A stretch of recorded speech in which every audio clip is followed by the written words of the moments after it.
Cinema ரகசியம் நேயர்களுக்கு வணக்கம். 1965ஆம் ஆண்டு இயக்குனர் ஏ.பி. நாகராஜன் இயக்கத்தில் வெளியான படம் திருவிளையாடல்.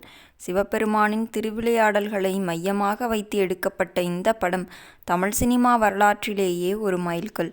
இந்த படத்திற்கு திரை இசை திலகம் கே.வி. மகாதேவன் இசையமைத்தார். படத்தின் பாடல்கள் அனைத்தும் மிக உன்னதமான இலக்கியத் தரத்துடன் இருக்க வேண்டும் என்பதில் ஏ.பி. நாகராஜன் மிகவும் பிடிவாதமாக இருந்தார். அதற்காக அவர் தேர்ந்தெடுத்தது கவியரசர் கண்ணதாசனைத்தான். படத்தின் மிக முக்கியமான காட்சி தருமியின் வரலாற்றைச் சொல்லும் பகுதி. வறுமையில் வாடும் புலவன் தருமிக்காக சிவபெருமானே நேரில் வந்து கவிதை எழுதித் தரும் காட்சி அது. அந்த சூழலில் கொங்குதேர் வாழ்க்கை அஞ்சிறை தும்பி என்ற குறுந்தொகை பாடலை ஒட்டி விவாதங்கள் நடக்கும். ஆனால் அதற்கு முன்பாக சிவபெருமானின் ஆளுமையையும் இசையின் கர்வத்தையும் உடைக்கும் வகையில் ஒரு பாடல் தேவைப்பட்டது. அந்த பாடல்தான் ஹேமநாத பாகவதரின் கர்வத்தை அடக்க சிவபெருமான் பாடும் சூழல். இசையமைப்பாளர் கே.வி. மகாதேவன் இந்த பாடலுக்காக ஒரு மிக கடினமான கர்நாடக இசை ராகங்களை கலந்த ஒரு மெட்டை அமைத்திருந்தார். பொதுவாக சாதாரண பாடல்களுக்கு மிக வேகமாக வரிகளை வடித்த கவியரசரால் இந்த மெட்டுக்கு சரியான தூய தமிழ் வார்த்தைகளை போட முடியவில்லை. இசையின் வேகம் ஒருபுறம், ஆன்மீக தத்துவம் மறுபுறம் என இரண்டும் இணையும் போது வார்த்தைகள் தாளக்கட்டுக்குள் அடங்க மறுத்தன.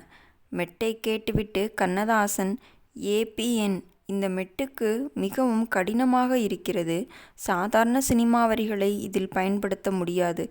கொஞ்சம் நேரம் கொடுங்கள் என்று கூறிவிட்டு யோசிக்கத் தொடங்கினார். சிறிது நேர தீவிர சிந்தனைக்குப் பிறகு கவியரசரின் பேனா இயங்கத் தொடங்கியது. சிவபெருமானே பாடினால் எப்படி இருக்கும் என்ற அகந்தையை, கர்வத்தை அப்படியே விளக்கினார். பாட்டும் நானே பாவமும் நானே பாடி அமர்ந்த பெரும்பொருள் நானே ஆட்டமும் நானே அசையும் பொருள் நானே அறிபவர் அறியும் ஆதியும் நானே. தொடர்ந்த வரிகளில் இசையின் நுணுக்கங்களையும் தத்துவங்களையும் புகுத்தினார். கானமும் நானே கதியில்லை நாயகன் நான் அசைந்தால் அசையும் அகிலமெல்லாமே. தான் எழுதத் திணறிய அதே பாடலை தமிழ் திரையுலகமே வியந்து பார்க்கும் அளவிற்கு ஒரு மாபெரும் காவியமாக மாற்றிக் கொடுத்தார் கவியரசர் கண்ணதாசன். திரையில் சிவாஜி கணேசன் அவர்கள் சிவபெருமானாக தோன்றி அந்த பாடலுக்கு கொடுத்த முக பாவனைகளும் கைகளின் அசைவுகளும் அந்த பாடலை வேறு ஒரு தளத்திற்கு எடுத்துச் சென்றன. எழுத கடினமாக இருந்த ஒரு பாடல் இறுதியில் படத்தின் மிகச்சிறந்த அடையாளமாக மாறியது கவியரசரின் அசாத்திய திறமைக்கு சான்று. நேயர்களே, இந்த வீடியோ பிடித்திருந்தால் வீடியோவிற்கு ஒரு லைக் கொடுத்துவிட்டு நமது சினிமா ரகசியம் சேனலை சப்ஸ்கிரைப் செய்து கொள்ளுங்கள். மீண்டும் நாளை சந்திப்போம். நன்றி, வணக்கம்.